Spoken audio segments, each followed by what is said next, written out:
Sony just announced a new Xperia 1.5 and they made a huge claim. Their new world's first dual layer sensor camera is capable of having the same noise performance and dynamic range of a full frame camera. And I want to dig into this. I suspect it's not really true, but before we move ahead, please take 2 seconds time to subscribe to the channel, hit the notification button to not miss any of my upcoming videos and rumors.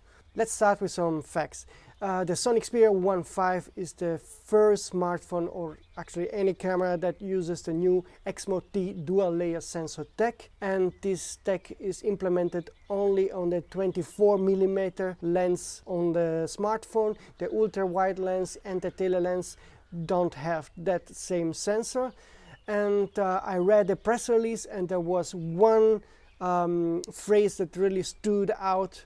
When they talked about the dual layer sensor, they write that it is possible to shoot a noise resistant photo with a wider dynamic range that is equivalent to a full frame camera.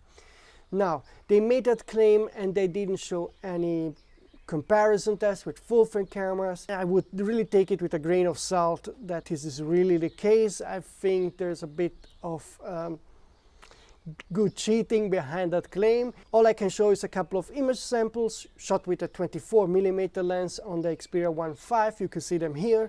Of course, they are nice images, but there is nothing that screams to me that, wow, we have finally gotten a full frame quality on a smartphone. I think we are far, far away from that. So I really wonder what Sony meant with that claim. It could be that they are comparing it with older full frame cameras, or maybe, I don't know, maybe the noise level on paper is the same, but then there are all other factors that they didn't factor in.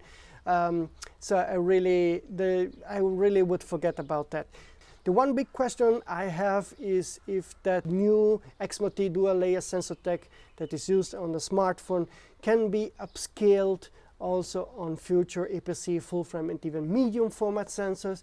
I talked with a couple of guys that are much more expert than me when it comes to sensor tech, and they think that even if they would upscale that sensor on a full frame level, for example, the advancements in terms of dynamic range and noise performance would be in comparison much smaller, because the real limitation of smartphones is that the pixels are very small, so every gain really makes a difference. So in the case of the Xperia 1.5, certainly you will have a better image quality, but on larger pixels like we have on full frame cameras, that improvement will be much minor. So I don't know at the moment if Sony will ever make a X-Mode-T full frame sensor, APS-C sensor, or medium format sensor. But overall, we see once more that Sony is leading the technology and the innovation when it comes to camera sensors. So I'm happy about that new X-Mode-T dual layer sensor tech.